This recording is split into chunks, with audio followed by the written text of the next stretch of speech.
Be ready. 10 seconds to go.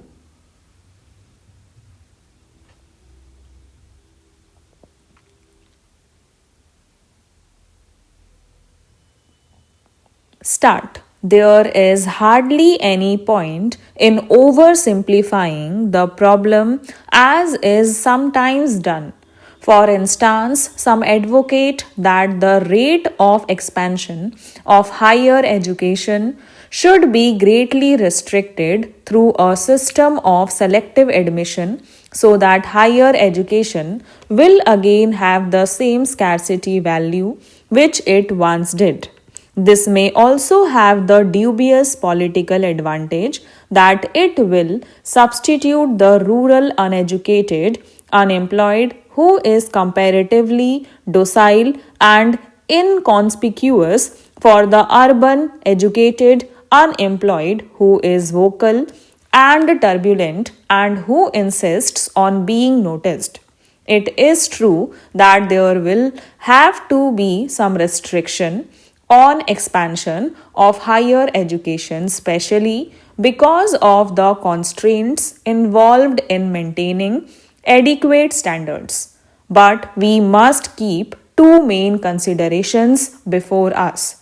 The first is that higher education is a great instrument of social change and that it must be spread increasingly among those social groups and in those areas of the country where it has not made adequate progress so far.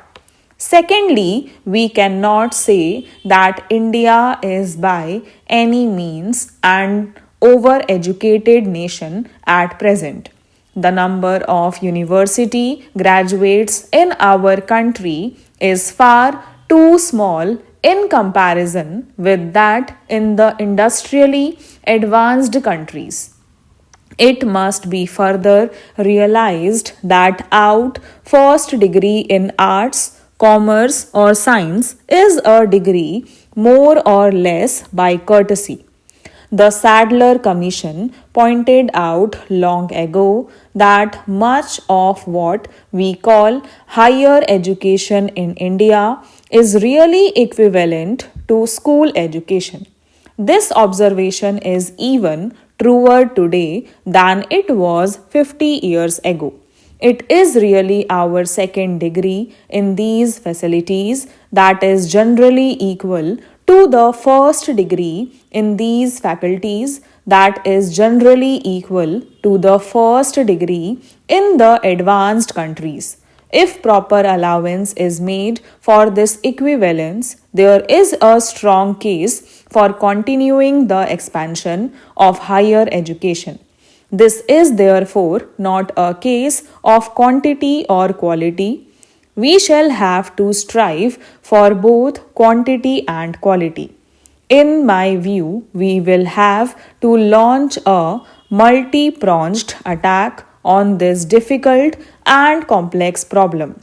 In the first place, we shall have to emphasize the maintenance of adequate standards. There is no longer any room for the old naive belief that all education is good. We must now realize that education, especially higher education, is a double edged weapon. If it is good quality, it can be the most powerful tool of national development in the country. But if its standards are unsatisfactory, it may create social disorganization and lead the country downhill. Secondly, we must radically alter the content of our degree courses and orient them to the present day needs and problems so that they become more useful and effective. Thirdly, we must make a social and community approach to education to supplement the individual approach to which we have been accustomed so far. In the past, it was enough to get a young man into an engineering college and send him out with a good degree in his subject. But this is hardly enough at present, and while we are training a young man to be a good engineer, we must simultaneously take steps to build up the industries in which he can find adequate employment. In other words, a large and intensive program of national reconstruction has to be developed side by side with our plans of educational expansion. These programs are by no means easy to develop, but nothing worthwhile is ever easy. The significance of these measures is obvious, and they will therefore have to be developed intensively. This will need a large increase in our investment in higher education. But what is even more important, it will need better planning and dedicated and sustained effort on the part of our teachers and students. Our universities and colleges will have to abandon the ivory tower existence to which they are largely accustomed and relate their programs of teaching and research intimately to the life needs and aspirations of the people. In addition to training and research, we are their traditional functions and whose performance should be improved. They will not have to assume responsibility for worthwhile and challenging programs of adult education and social or national service in which their students and teachers would be effectively involved.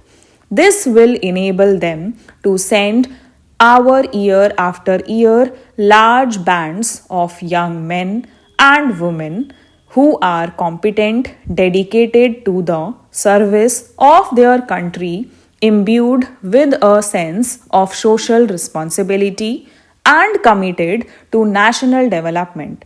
In its turn, this will help the nation to prosper and the economy to grow so that there will be more and better employment opportunities for the increasing number of young men and women who will continue to flow out of the institutions of higher education. A golden circle can thus set in a vigorous action for self improvement by universities and colleges, accelerating economic growth and national progress, and these in their turn leading to larger investment of resources in higher education for future and its still further development both in quantity and quality. Stop